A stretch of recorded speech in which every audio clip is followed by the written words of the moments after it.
If you're struggling to make money on DoorDash right now, I'm going to be giving you 6 things that you should probably fix. What's up, guys? Welcome to More Driven. My name is Blake Moore. On this channel, I try and give you guys the best tips and tricks that I've learned over my 6 years of gig work experience. So hopefully you can make as much money as possible. So without further ado, hit that subscribe button and let's get into these things so we can all start making some more money on DoorDash. The first thing you need to look at if you're wanting to increase your DoorDash pay because things are just not going so good right now is you need to make sure you're using the correct strategy for your specific area. So a lot of people look up how to make more money on DoorDash or different things like that.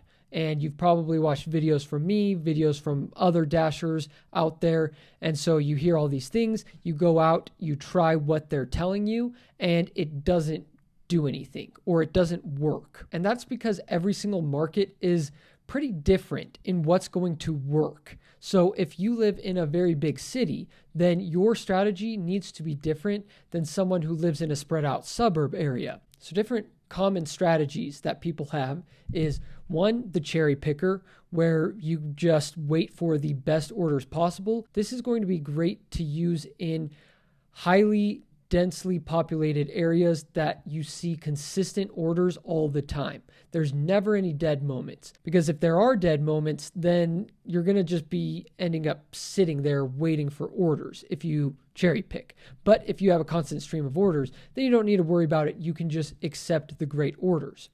So that's going to work in, like I said, highly densely populated city. But some other strategies are the top dasher. This, you don't have to schedule your dash. You can go out whenever you want, but you also have to maintain a 70% acceptance rate. Now, in some areas, there's also the Dasher Rewards program, which has the different tiers of silver, gold, and platinum.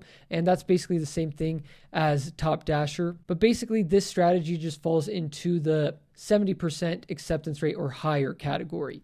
Now, this is going to work for kind of intermediate areas, not too highly populated, but also a little bit more spread out and things like that. This is probably going to give you the best chance of making good money. Also, because a lot of these areas see a lot more dashers than orders coming in. So it's probably an oversaturated area. That way you're going to want to have the upper hand when it comes to not having to schedule and also having just that slight edge of the better acceptance rate if we're going to believe that DoorDash does actually send the higher paying orders to the higher acceptance rate. So making sure you know the specific strategy that works the absolute best in your area is immediately going to fix the problems you're having with making money. Now, the second thing kind of goes along with the first, but the second thing that I recommend you fix is you need to test more things out.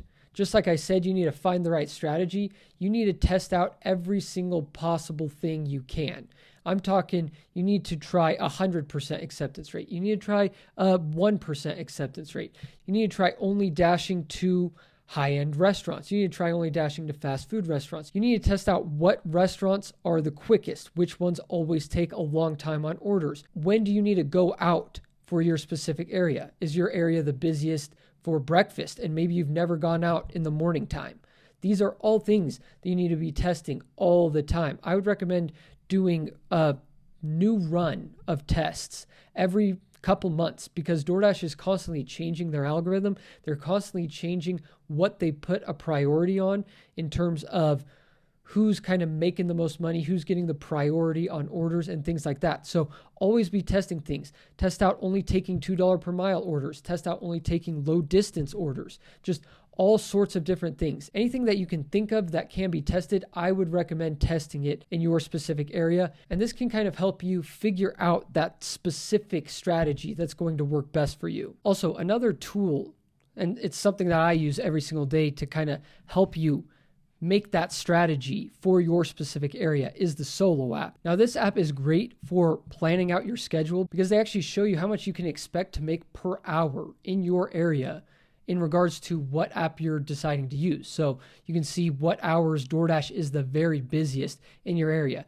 And they also have a bunch of other great features, but they just kind of help you take the guesswork out of making that strategy. So I highly recommend anyone uses it. If you want the best out of that app with all of the great features, then there are some different plans that you can sign up for. But if you want to use the link I have for you in the description, then you're going to get a week of free trial to test it all out before you purchase that subscription. So it's going to take the guesswork out of planning that strategy, and it's going to be free so you can test it out for a little bit as well. And also you're going to get a bonus $10 when you use that link as well. So it's down below in the description if you guys haven't signed up for that app yet, but I just highly recommend it because it makes keeping everything organized easier as well if you're trying to multi-app and plan out your day in that regard. And also if you're just trying to figure out the best times to go out and if certain weeks are going to be busier than others and maybe you should spend more time dashing this week because there's bonus pay, things like that. Like it just makes everything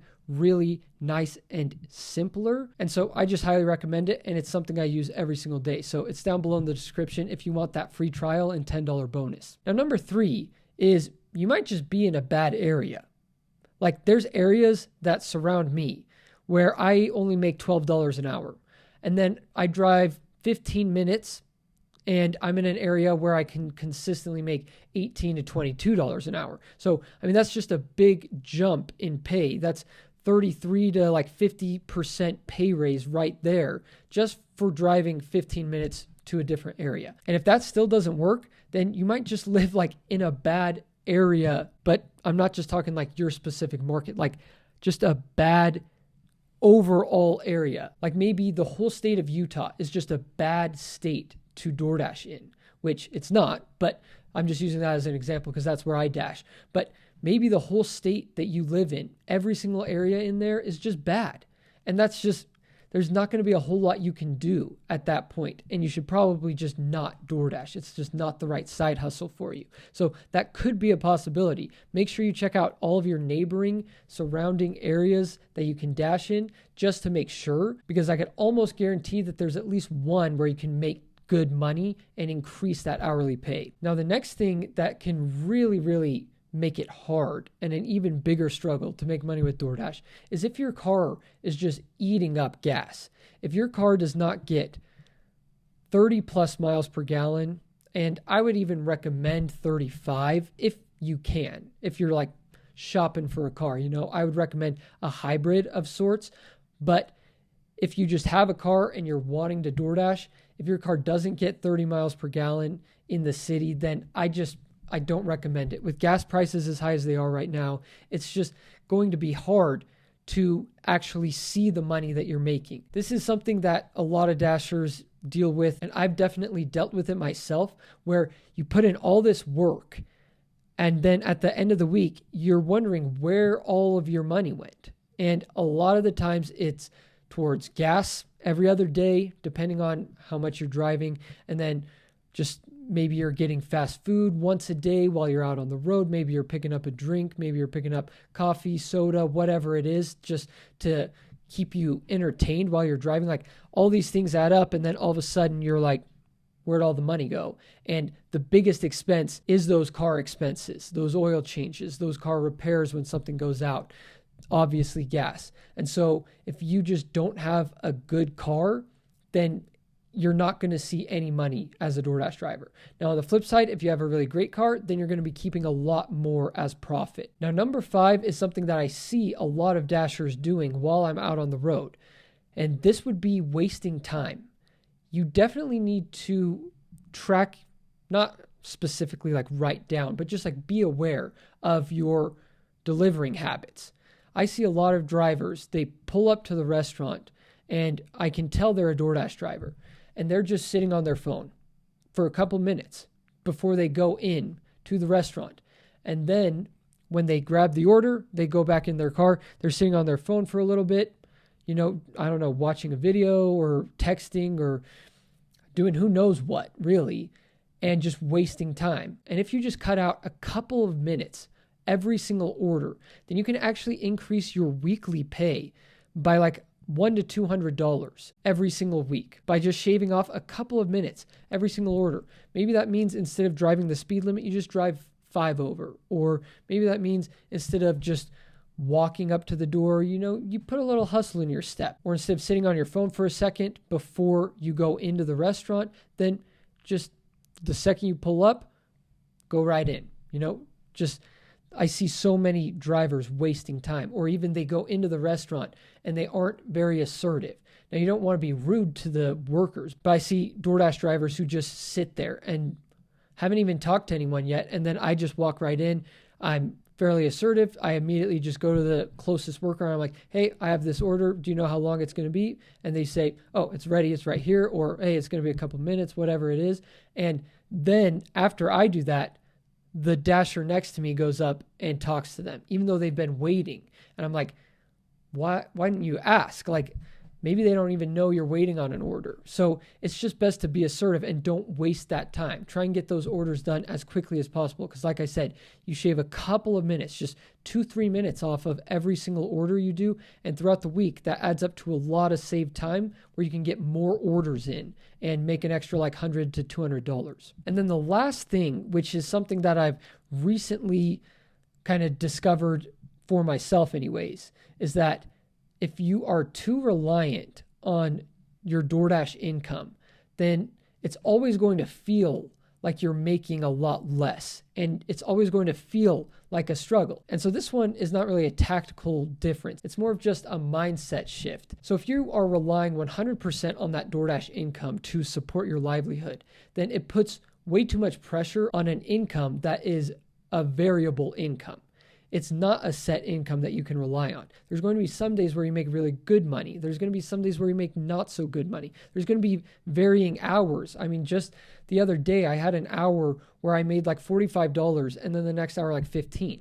So, I mean, yeah, that averages out to be good, but there's those highs and lows. So if you're relying on it, that can be kind of stressful. Then after expenses and everything, you look at the end of the week and you're like, well, I worked 40 hours, but I only made $600 that I actually get to keep. Like, what is this? And you're going to feel like you're working a lot more for a lot less pay than you're getting. But if you have a different mindset and a different goal when it comes to your DoorDash income, then it's going to feel different. It's going to feel like you're making more because it's just extra disposable income. Or what I really want to get to is where any money I make doing DoorDash is directly deposited into my investment account. That way, anytime I go out, I know I'm just adding to my investment portfolio. It's not money that I'm ever going to use except years down the line. And that way it takes all the pressure off of trying to make a certain amount per hour. It's just like, I'm just taking the good orders DoorDash sends me. I'm not going to try and drive around and find orders. I'm just maybe going to sit in parking lots, work on stuff, or I don't know, watch Netflix while I'm out. Just like, it takes so much of the pressure off, and you can actually enjoy dashing and also enjoy the money that you're making from DoorDash. And I just think it helps you feel like you're making a lot more than if you are 100% reliant upon it, because I've been in both scenarios. And I can tell you right now, when you are relying 100% on that to support yourself, it's stressful because you're trying to hit a certain hourly wage that you're projecting out for yourself. You're like, I only want to work 40 hours this week and I need to make $800, but then sometimes you're not hitting it and you have to bump it up to 50 hours or whatever it is. And so that's why I like to say it just feels like you're making a lot more if you can have that as just investment or disposable money. So anyways, those are the 6 things that I would recommend you check out if you're struggling to make money with DoorDash. Hopefully this video gave you some value. If it did, make sure you subscribe, and I'll see you guys in the next video.